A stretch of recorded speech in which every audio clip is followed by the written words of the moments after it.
Okay. A very good day to Dr. Anna and our classmates. So today we are from group 2 and we're going to present about a current issue. So next.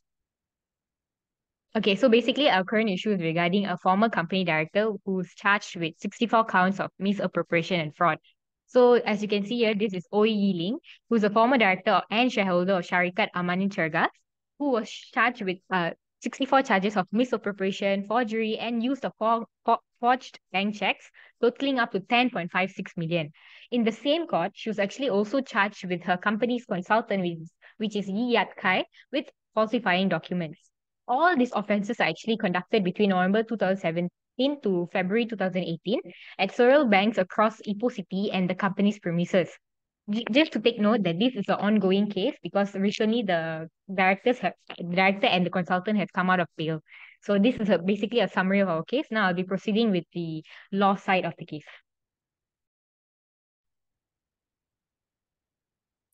Okay, so we have divided the law breach into two parts. Firstly, we have related our case with Company Act because the law given in the article was only a penal code. So based on the Company Act 2016, under section 213 subsection 1, where it emphasizes more about the director must exercise his power for the best interest of the company, but not for the own interest. So according to this case, the former director has misused the bank checks belongings for her own interest fraudulently. Secondly, the section 214 also emphasizes about a director must act for the good faith of the company and the decision taken must not for the personal interest. Lastly, section 218, which explains about the duty of a director, where a director must be aware that the business transaction made must not be for his own interest. Thus, under this section, also the director can be liable to imprisonment and also can be fined. According to this case, the former director breached her fiduciary duty by abusing her power by conducting misappropriation to gain a personal profit. Next. Moving on to the next part, the other laws breach of power were misappropriation, forgery, and use of forged bank checks and falsifying documents totaling about 10.56 million as stated by Maithili just now. The former director also breached section 403 of Penal Code about misappropriation of property for own use which a director can be punished with imprisonment, with whipping, and also liable for fine. So under this law, the former director had made two offenses, which are misuse of property and also misuse of check for her own use. Next. Moreover, the former director being charged under section 461 and 471 of Penal Code as well, where they mainly talk about the forgery of document. She faced 62 charges of forging bank checks at her company and 4 charges for falsifying documents with her consultant. Next. Okay, since it's an ongoing case, the sanctions are not charged yet, and the sanction was supposed to be given under section 471 and 403 of Penal Code. Yet, since the former director and her consultant pleaded not guilty, they have been given bail as for now, as stated in the slide. Now I'll pass to Maithili. Okay, so after looking at the law side of the case, let's get into the practical side. So, how do we prevent the charges? So, we have gone through and see like there's some steps that we can do to prevent these charges. So, first is implementing strong hiring practices. So, basically, this case is because of the director who does misappropriation of checks, banks, properties, and all, right? So we should actually implement a strong hiring practice. We should companies should conduct thorough background checks on potential directors before hiring them. Verify the credentials, employment history, and references to ensure that they have a trustworthy track record and do not lead to this case.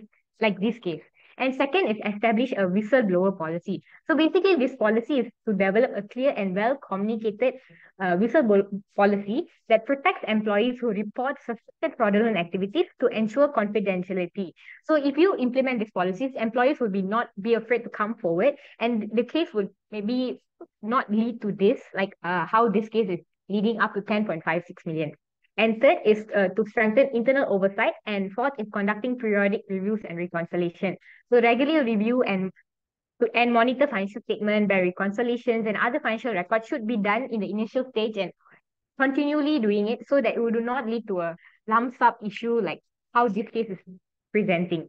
So yeah, this is some of the ways that we can prevent the charges. Now I'll be moving to the next slide, which is regarding the what could a young director and auditor and secretary can learn from this case. Since our case is more on the director side, we'll be dividing it into two. So for the director side, we feel that a young director has a lot of valuable lessons to learn from this. For example, importance of ethics and integrity. This case highlights the significance of maintaining high ethical standards and integrity in business. It serves us as a reminder of for the potential young directors that engaging in fraudulent activities such as forgery can have severe legal and reputational consequences, like how this company is facing. And also, it's important to understand legal responsibilities. Directors have legal responsibilities and fiduciary duties for the company and its stakeholders. It is crucial for young directors to familiarize themselves with the law and regulations that governs the roles and responsibility. And they also must take note that always use company's assets or properties for the best interest of the company and not for their personal use. And for the young auditor or secretary side, there are a few valuable lessons that they can learn. Is, for example, the importance of thorough document verification. This case highlights the significance of conducting thorough document verifications and due diligence. As an auditor or secretary, it is important and crucial to carefully examine and verify the authenticity of documentation, especially their financial records, contracts, and checks. So this can avoid forgery to happen, like how this case is portraying. And second is the importance of skepticism.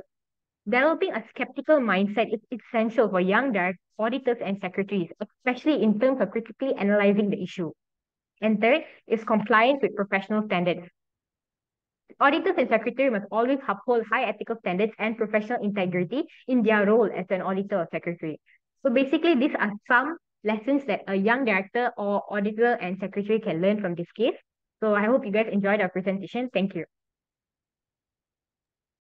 Okay, thank you very much. Good presentation, very informative. And